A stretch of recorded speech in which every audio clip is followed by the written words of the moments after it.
All right, yeah, we're talking about the virtue of productivity and the need to translate values into some material form if you want to be productive, if you want to be considered productive.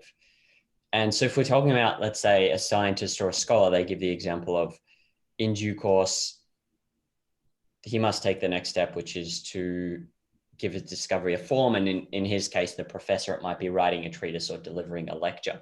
What then I'm kind of interested in this idea of shaping the world in the image of my values. It's metaphorical.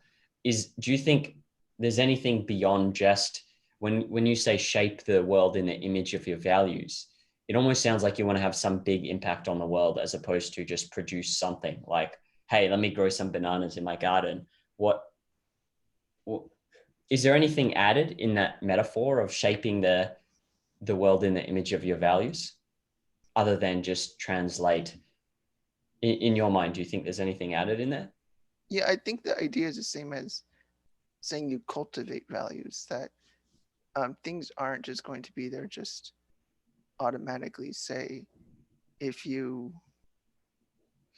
think about if you're gardening and you grew a tomato Yeah. and you grew it, and in a way, you're shaping the world to your values in the sense that you want to be, let's say you wanted to create wonderful food with the tomato and you grew tomatoes for that reason.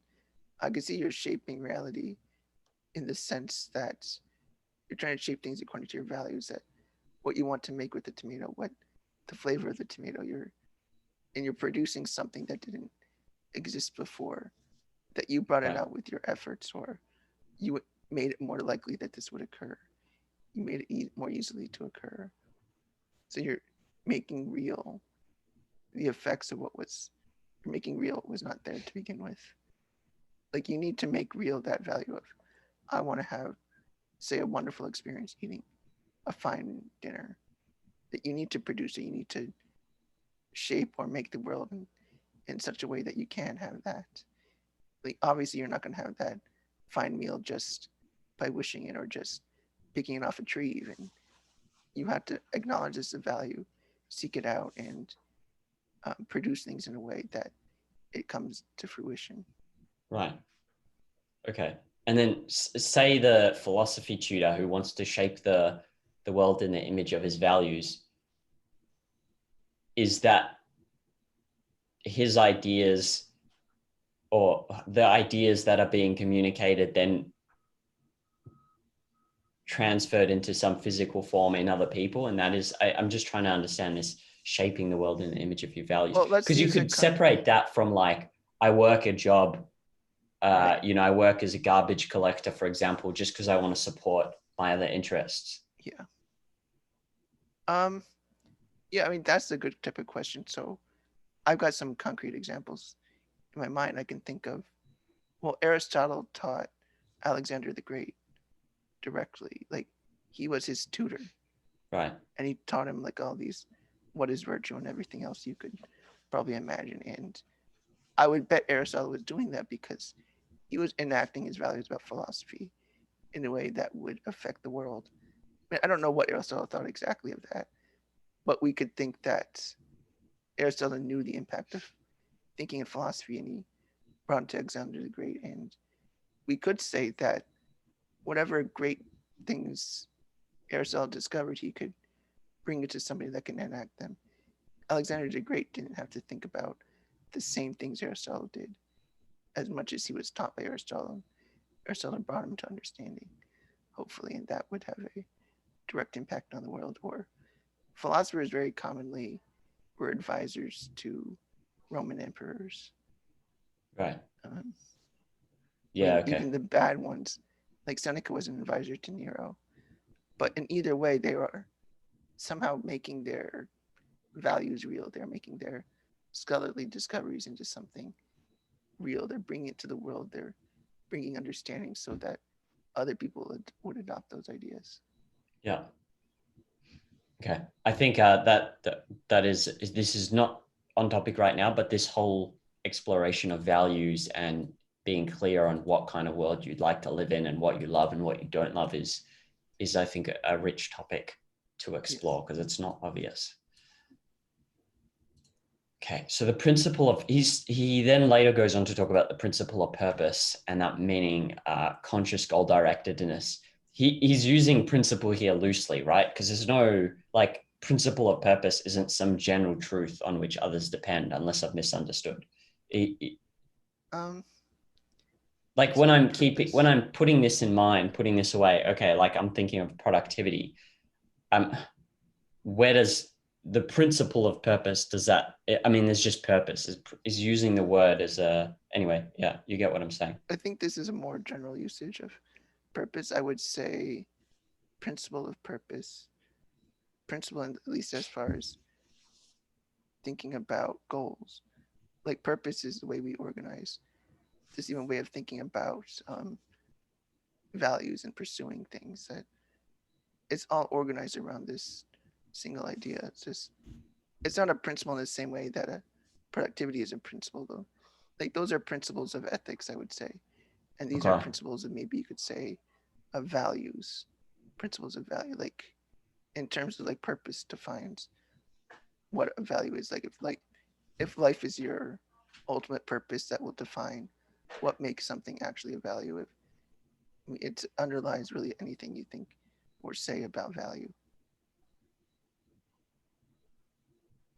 So when you let's say you're wanting to file this away in your mind as something that's integrated and that you retain, do you think, okay, there's the principle of productivity, and then within the principle of productivity, or there's the principle of purpose? It just seems like an overload of random um, things in mind. Principle. Where would I categorize this? Principle of purpose.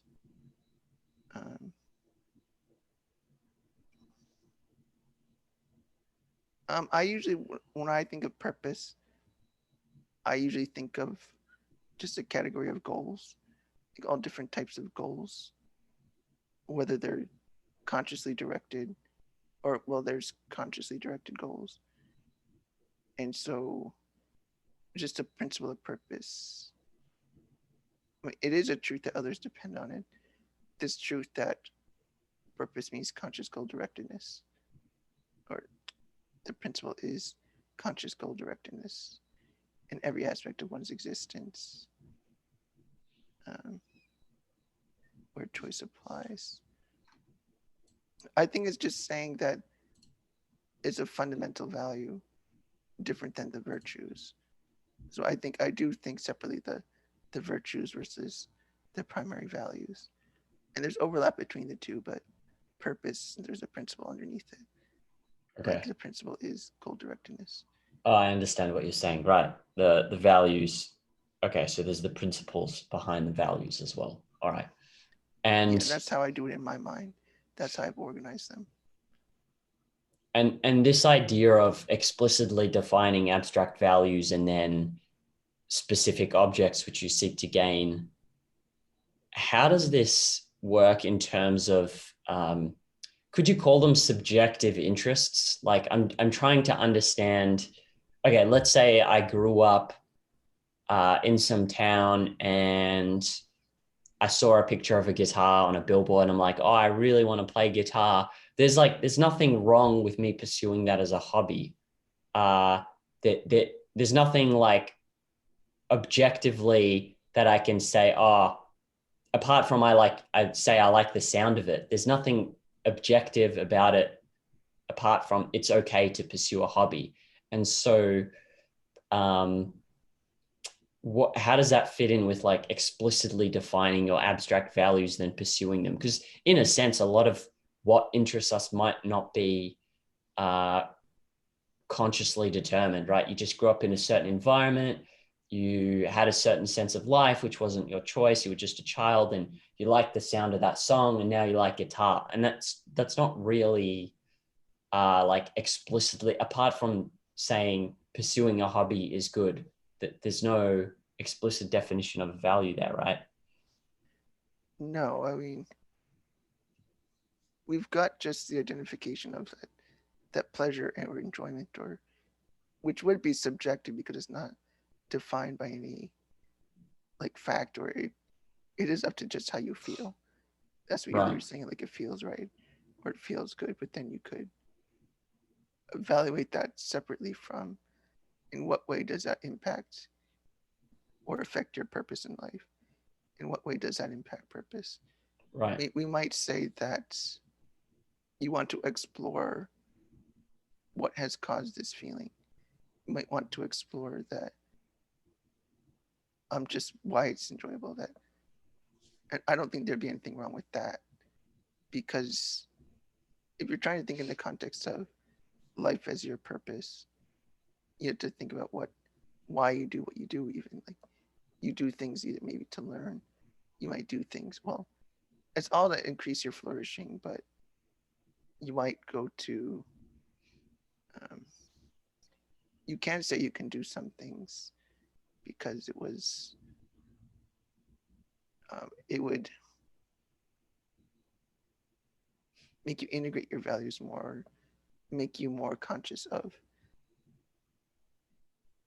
why these things feel valuable. I think that's what you could do. It's not that going off of the feeling, then trying it out, just playing guitar because it seemed cool. I don't think there's anything wrong with that. As long as you can say, thinking after the fact, well, how might this help my life? Or in what way might my life change? Or, I mean, I think it's just a matter of what reasons you come up with.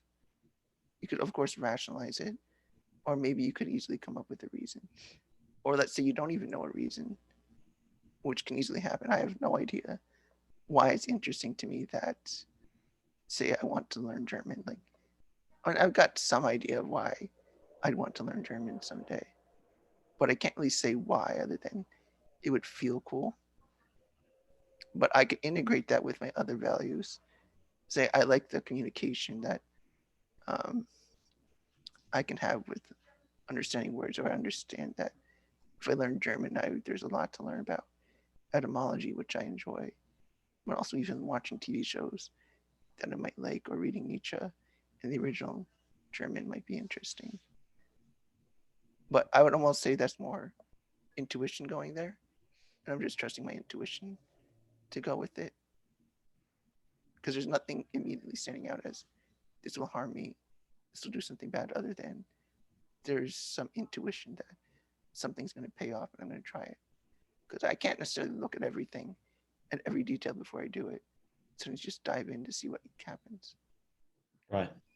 So the objective element is simply analyzing the feeling or desire in relation to the standard of a flourishing life. But the reason I asked the question, or I don't know if I even phrased it well because it's not too clear in my mind, but it's making that distinction between like the full conscious goal directedness in every aspect of one's life and existence versus, say, just the integrating element of philosophy and then a lot of subjective elements, subjective in the sense of, you know, maybe the desires or interests were formed on the basis of drift, or, you know, when you're a child, like Yeah. associations. And so to me, uh, yeah, I was just curious. That's what I was wondering about. Like, it seems like it's cool, the idea of being completely consciously goal directedness and then your emotions follow, but our emotions are enduring and they don't just like, it's not like I can set Yeah. a value. Oh, I really want to value, um, I'm moving to Georgia, so I'm going to learn Georgian. And now I really want to value Georgian. Like, it doesn't, you don't just suddenly fall in love with Jordan, Yeah. the language. That's Yeah. what I was getting at. Like that gap between setting a goal and then having an actual, like the emotional component of the value following. Like if I want to improve my life, for example, and I'm like, okay, let's say I want to follow this principle of purpose and I've been in a lot of drift and now I want to um, explicitly define my abstract values, and one of them will be a state of focus and concentration and learning about principles or whatever else. But maybe you experience that as pain. You don't experience that as a value in an emotional sense, right? It seems like a painful way Mm, to live pursuing consciously. I don't know. I'm not clear actually on my question, so I might So just. But you know what I mean. There's that distinction between at least the conscious choosing of something and the value experience. like experiencing it as something valuable, Yeah, like emotionally. realizing it's valuable. Or Well, emotionally emotional. experiencing it as a value. Like you can't just pick a Okay. value. Like I Right. can't just pick I want to be objective. And Right. like Jim Taggart, he can't just go, okay, well, I've made a lot of bad choices. So now I want to pick objectivity. I Right. want to change. And now I love objectivity. It doesn't work. I feel like that's a different kind of question Okay. because you're just asking here, like, wait, purpose here is in relation to in every aspect of one's choice where existence or one's existence where choice applies. So I was just trying to answer it in terms of how do we define a decide on goals when it might involve values that seem so far unknown or completely subjective so far, Right. as in we don't have any reason to say so other than if we felt it. There's Right. no, maybe I shouldn't say subjective, but it's not anything based on reason. You didn't Right. conclude this. It was just a Yes. reaction. Yeah. And I think you can evaluate those in terms of, say, you could, how to explore the value or treat it as an intuition or things like that. You're not Right. just acting randomly, not acting on the emotion, you're considering it. But if you want to talk about, well, how do you get the emotional qualm to connect to a value? Let's almost take it the reverse way that you know something would be valuable, but it doesn't feel fun or good or worthwhile, or your intuition doesn't even see it as good. Um, I think that's a more difficult question. How do you use goal directedness to alter the way you feel about the world? And Mm. that's an even more difficult question, I think. It's one thing to know um, you have the mental thoughts and then you can think about them, but it's another to change the automatic parts. You have to go a really roundabout way to change your emotions. Right. Okay. I And like. choice doesn't really apply exactly to emotional content. So you can't even say, oh, you don't have the right goals or you have no purpose. Well, you do, but it's just choice doesn't apply here. So we can't really talk about purpose in the same way. It'd be more roundabout. We might use different principles, but we would answer it very differently with different What do you mean context. choice doesn't apply in relation to what? Emotion, you don't choose your emotion. Yes. Yeah, yeah. So, Well, would you say though choice doesn't apply in the immediate right, I should say term, that, yeah. but it's a sum of our emotions are the sum of our choices. Because you gave that example a few Right. times and I copied it, which I like that you Yeah. gave the example of you can get to a point where you don't have a choice, but Yeah. the point is determined by the accumulated choices of your past. Right. So maybe we can consider it. We'd have to change it from, say, the immediate point of decision, like you would when deciding, do I want to keep learning Georgian? Right. Or do I deal with the immediate emotion? Or if I had the immediate emotion, how do I change that? Well, you have to go back in time in a way, in the sense that you have to go more distant from the moment of choice. So you have to make a Right. different choice today to influence your emotions 5 years Yes. from now. Yes. And you Okay. need a purpose to at least organize those choices.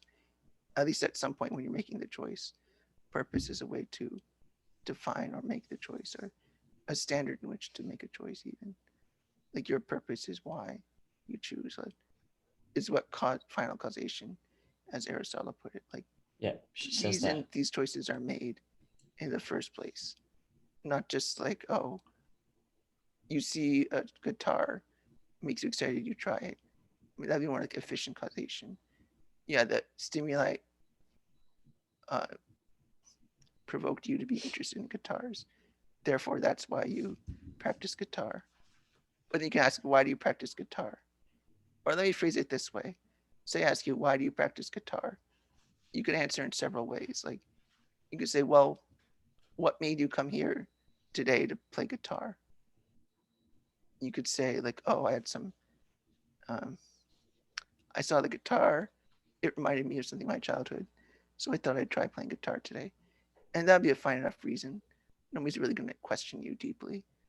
But then you could say, why are you here today? Oh, because I want to learn to play guitar because I want to expand my understanding of music because I'm a professional musician. I mean, that's a more wider range thing. Yeah. And we could say that's more closer to like a final causation, like the purpose with which we're trying to attain in the end. Like, what's the final objective of, say, enjoying music? You can go to the short answer, say you were interested today because you were reminded of it, or you can go to a bigger answer, like, well, so what if you're reminded by it? Why did you still act on that emotion or memory? You can use the final causation. Yep. Okay. And mechanical causation could be, oh, because my muscles contracted and moved my legs in such a way that I made it inside the guitar store, and my muscles flexed to grab the guitar and hit the chords. Like, that's why you're practicing. Which that would be mechanical causation, or I forget what foreign causation that was called, but you could say, yeah, it caused you to play guitar, but it's unrelated to these purposes or a final cause or an ultimate cause or anything like that. They'll all be valid, but when we talk about purpose, we mean it to say, how do we at least organize our choices, our deliberate action? Clearly, it's not your choice the way your muscles move to walk, and it just happens. There's no choice there. Yeah. But you need goal directness as far as organizing your where you're going in the first place, why are you going there, things like that. Okay. There's not as much. I think that like the topic of values, that's also a topic that there's not as much. I think there was only an article I found by Craig Biddle on the value hierarchy. It's not. Yep. There's probably a lot of room in that as well to explore more.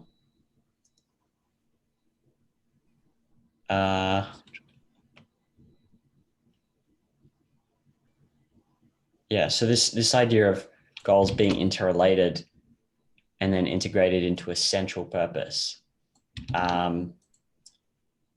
Why is this? I think this is an ongoing discussion because I remember asking it at one point on the why can't you have, let's say, two different purposes? And I get that you want it integrated because then you've got a standard by which to judge every action you take. But it's hard to, let's say I want to be I don't know, I want to work in marketing. Then suddenly you're left with, well, how does playing guitar integrate into being, it doesn't integrate. It's a hobby, but there's no objective line you draw. Okay, I market, and I'm going to be a marketer from 8 a.m. to 4 p.m. because I arbitrarily chose that. And now I'm going to play, other hobbies don't integrate into that anyway. It's, to me, I'm just confused by, if your job is supposed to be the standard by which you judge everything else, it doesn't seem like as obvious how things integrate into that, apart from if it was out of your control and you worked a job where they set your hours for you, then you're like, oh, okay, well, now I have limited amount of time outside of it. So there's that issue of how does having a central productive purpose help you integrate everything anyway? And then why must you have one central purpose, and why couldn't you have two or three? Is it the central purpose? Oh, let me see how he defines central purpose.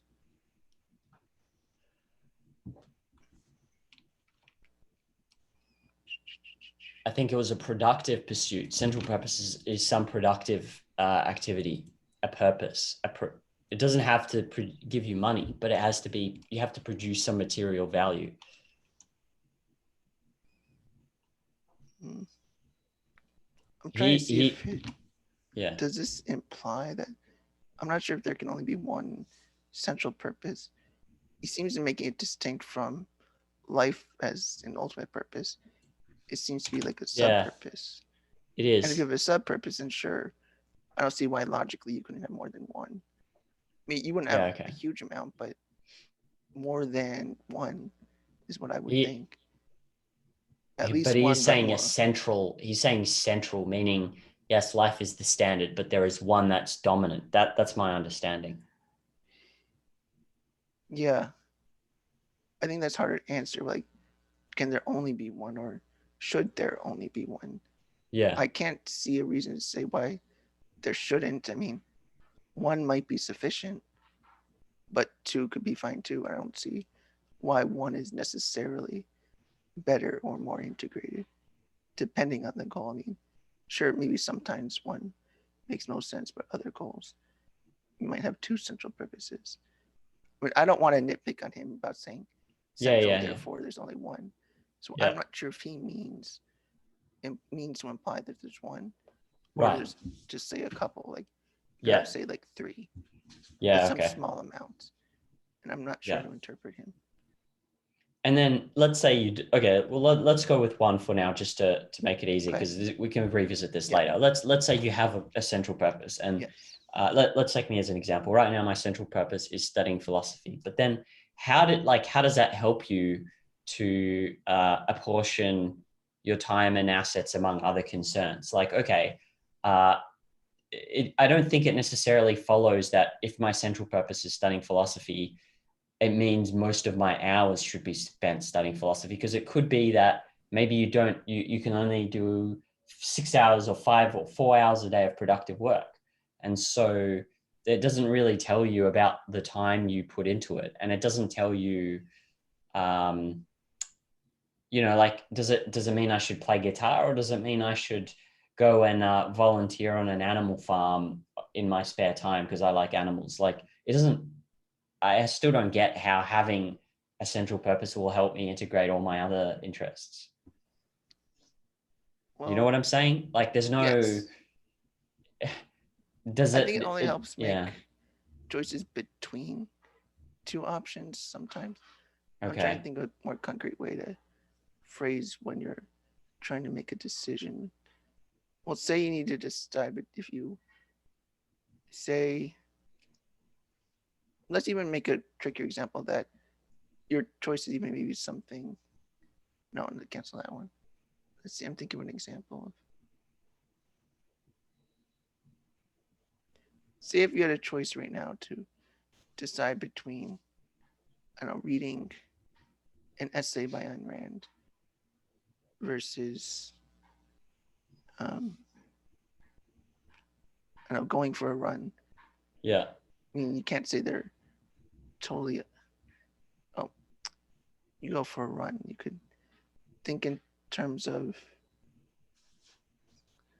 like how might running impact or affect my studying of philosophy? Because Okay. you're ranking the philosophy as higher. You're telling yourself, I care more about that, and say that's Right. your hierarchy. That Right. your philosophy is more important than your, say, workout routine. Okay. But and you want All to right. think about, oh, how does this workout routine impact or affect my philosophy study? And we could throw Right. in different reasons. Say, working out can help with memory because you spread out your learning more. That could be healthy, and sometimes getting out, moving around, is very I helpful to understand. thinking. So even if you didn't run as your purpose in life, you can see in what ways does it impact your philosophy, tutoring, Right. or philosophy work. Okay. Yeah. And Okay. I it get it. might not So, necessarily be a straight, which is more hours you devote, but what's more productive, what's more efficient, right. or in what way does it feed into that?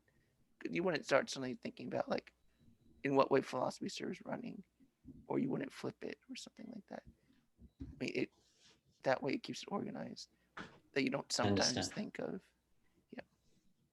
Yeah, I get it. I know what you mean. So yeah, I could work 3 hours a day studying, and let's say that was my maximum, because I struggle to concentrate.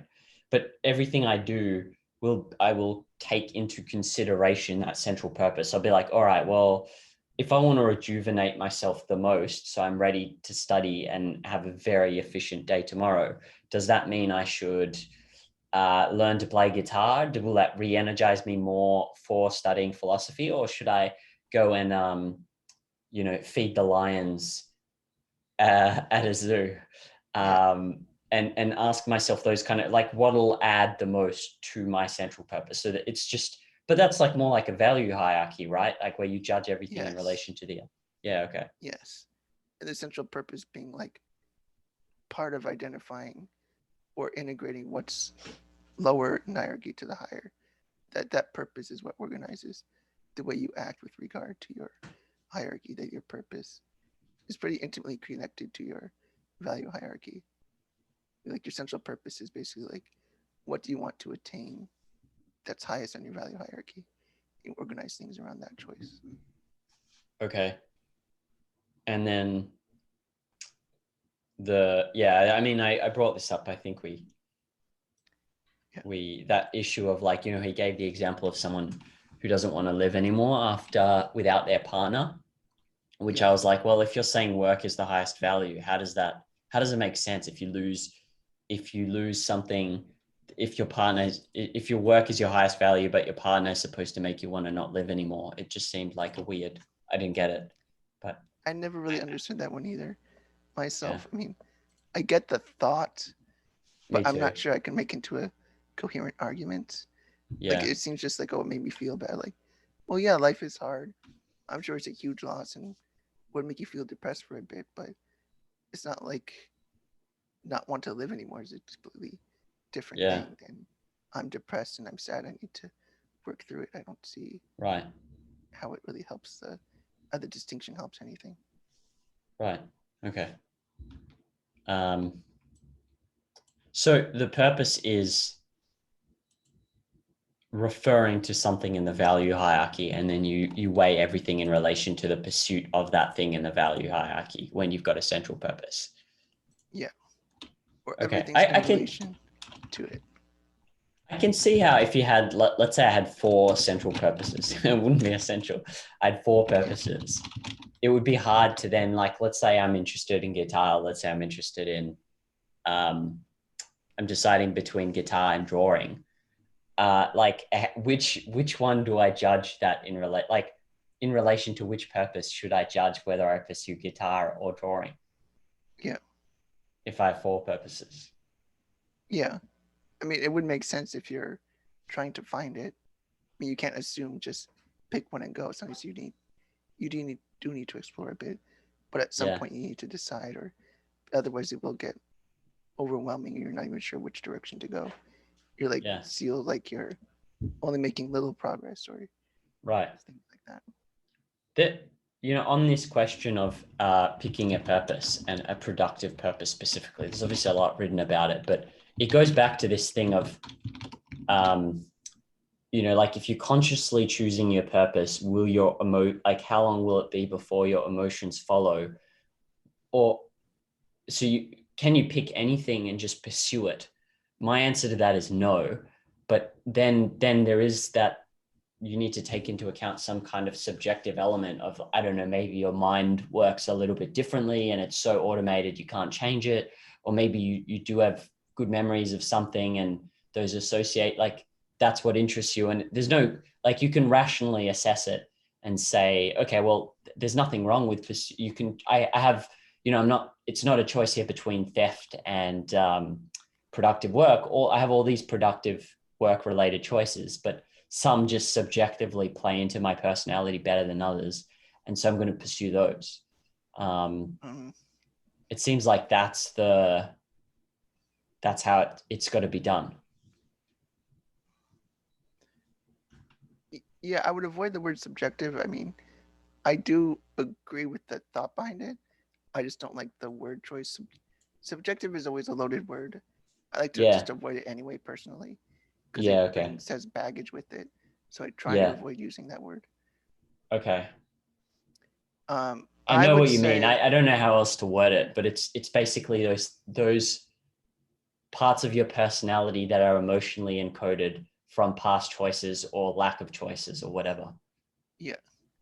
I mean, I just refer to it as emotion. Just say my Yeah. Okay. emotions are that way.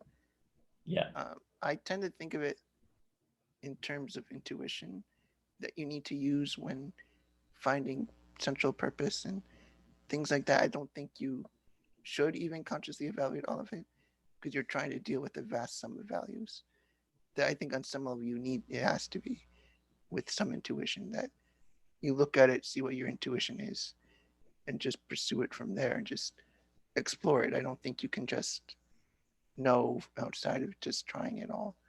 That you do Yeah. need to use your intuition to explore it, which isn't to say you're just using your intuition as your cognition as much as you're taking as much information as you can and working on it. It is the best conclusion you have, but you can trust your intuition because it's been built up by everything you've thought before. So it wouldn't be really contradicting who you are, at least, or contradicting what you know. Right. And you Right. just need to use your intuition, just go from there. I'm not sure we can say that there's a better way to choose other than it's just not the type of choice you're used to. It probably is often, it might be better to choose deliberately and very consciously and slowly. But if there's just a vast sum of information, I don't think there's any reasonable way to say you reach certainty. You're just like, it seems like a good idea, so I'll try it. Or it feels right, so I'll do it. I mean, I Yeah. think that's the best you can do. Unless you want to spend like 5 years going through each and every value in your head and writing them down and doing a pro con list, and you'll never get done. Yeah. Yeah. I don't think that's necessary. I don't think it Right, works that way either. But the point is, I guess right, there's not like you can understand the broad sweep of the point, which is that in order to survive, we need to produce values and they need to be material values. That's how we survive. And in a society, that would mean, you've got more options because you can exchange values with other people.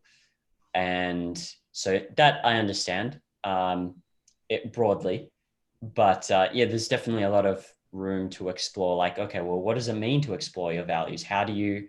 But what would be good ways to take into account intuition, and what does that mean for choices that you've made in the past? And what about uh, forging different careers based on different values? And like, there's so many other questions about, and then how do you weigh everything in relation to a value hierarchy, and how do you ensure that you can hold your value hierarchy in explicit form, and like and hold the context of your value hierarchy. Like, all those questions are less, I don't know how much is actually on that in an organized way. yeah. Goal setting might be the best way to explore that. This idea of finding essential purpose and knowing what to do. That's, I mean, that is fitting in within this framework of thinking where goals set the context and goals Right. are the way these choices are organized and determined.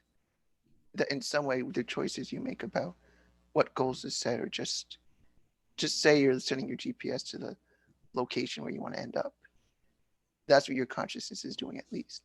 We can say you can set the goal, you can set the endpoint yourself with your will and your decision. And that seems to influence the way your subconscious functions, at least as far as what Ayn Rand thinks, that by setting those contexts, by making those explicit identifications, your subconscious can calculate how to get to that route. You don't exactly know every moment of when to turn left or right, and you just know what the endpoint, you know your final destination, but you just don't know how to. You might not even be consciously controlling the some of the spots of the way to get there. That you'll have some of these. You can trust your subconscious to the extent that your goal has influenced it, and your goal will influence how um, The information it you get selects there. to retain Yeah, and the that too. information it considers relevant. Yeah, Yeah, I think there was I'm not sure if it was Greg Salmieri or someone else from some other Ayn Rand Aristotelian scholar said, like, the basic act of valuing is to think. And then they gave the example of, like, to walk through it, thought is like the light in a dark room. And so you light it up and you see more values by thinking more. Like, if I lived in a small town and I grew up on a farm, that would be one thing. But if I read all these books about physics and I read books about math, suddenly, like, the possibilities of what I could pursue and be interested in is much wider, right? yeah, So maybe there's no, I haven't found any source that has written about this in an integrated way, but it's just a thing that is interesting. So yeah. um, It'd be a lot to do with goal setting. I think that would say a lot about any further questions on that topic. What can you think of one in mind though? That would be like that's not new agey and that's integrated. I've read some on goal setting, but there's nothing that stood out as Only helping more, answer questions about like hierarchies of values and such. only more formal psychology stuff, like more Okay. fancy psychology within philosophy, about goal setting. I'm not sure. I just know, at least as far as Ayn Rand people in ARI, there's Edwin Locke. He knows a lot about that. Right. So anything he written is primarily about goal setting. Yeah. And Okay. breaking down goals and objectives. And he wrote a book about study habits too. I'm not sure how good it is, but it's good as far as breaking down goals and sub goals as a way to achieve your ends and things like that. Okay. Like he's written textbooks about it. Like he is a professional psychologist in cognitive psychology, so he might be the person to look into if you're interested. Okay. Um,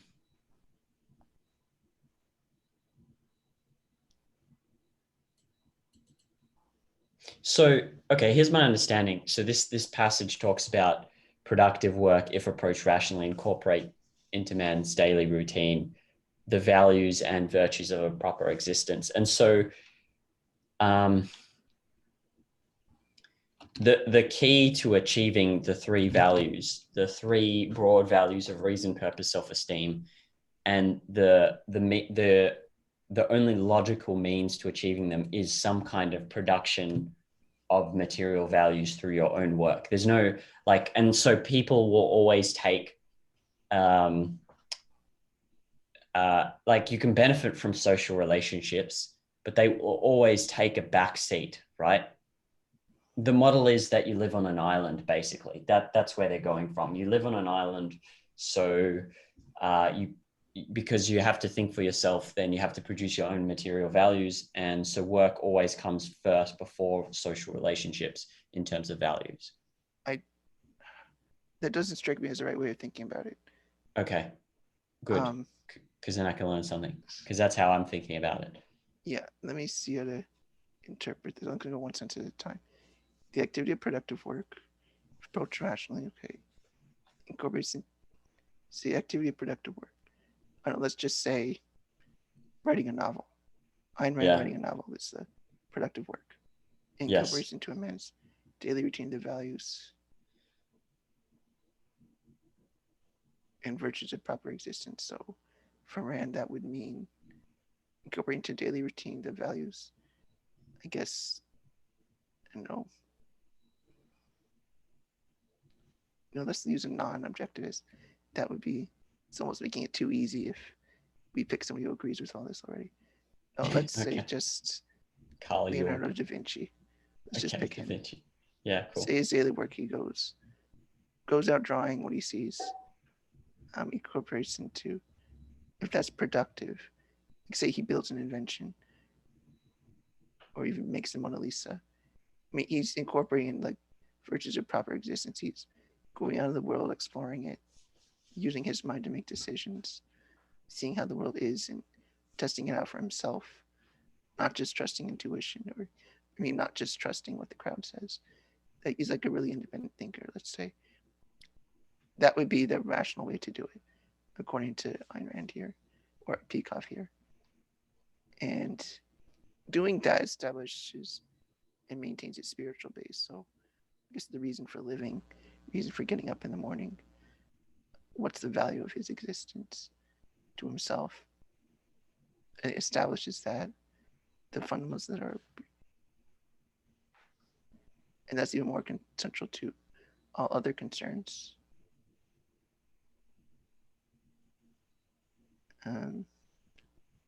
It's just even more fundamental than relationships of thought, reality, and values. Seems to be what it's saying.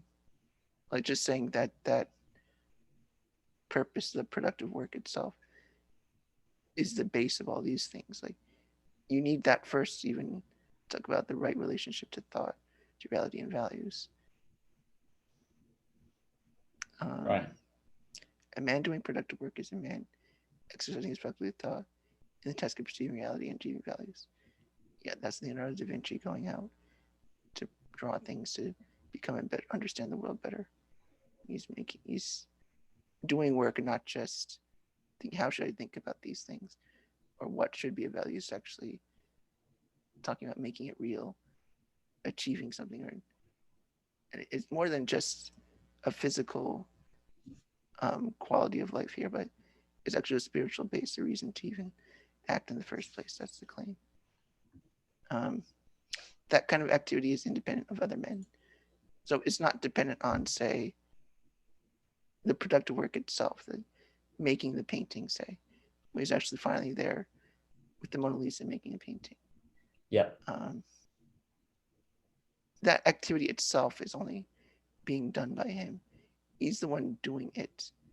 I mean, he's the one incorporating all his routine of values and virtues and all that. He's doing that. He's, in a literal sense, he's the one moving the paintbrush, and he's the one deciding where the paint needs to hit. He's making that choice. It's in the sense that the mind is an attribute of the individual. So yeah, he's the one deciding where the paint goes. All based on that, even the routine of his productive work, like going out to develop his skill and all that. It leads up to this point even. And it underlies even the relationship of thought, values, and reality. Okay. And let's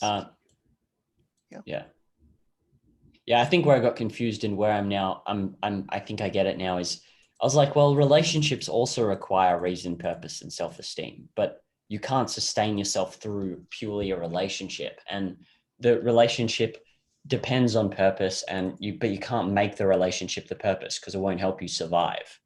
And so that's what it's getting at, right? Like, yeah, relationships require reason, purpose, self-esteem, or they can massively benefit from those three values, but they just the relationship on its own won't help you cultivate these values. For example, you can cultivate your reason in a relationship, but you can't, you can't make someone your purpose because you've got to survive through the creation of material values. So that's where you get stuck. That's what I was stuck on. Like, well, relationships still help you cultivate these things. Yeah. Because you can be better at communication, at reasoning, and you can have specific purposes for what you're doing with the person.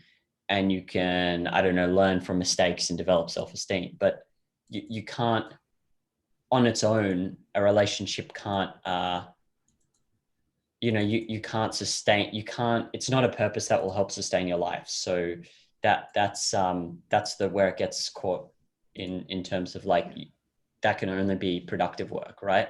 That's where I was going wrong. Yeah, I think any kind of productive work. I mean, yeah, you can't just have the mere relationships with things as it's not like your relationships with others defines productive work. It's not like say you're not just working because you're trying to raise money for your family. It's not like that. It's not just like the means of productive work is to support your relationships. It'd be kind of upside down. It would be upside down compared to this. That you wouldn't have the say social relationships as the primary thing here. The primary thing is not even the work as much as how that is a spiritual base, so to speak. That it's a foundation to the life you lead as a human. That we need all three of these things. That's interesting. We should explore that a little bit more next. Oh yeah, it's gotta take a break now. Yeah.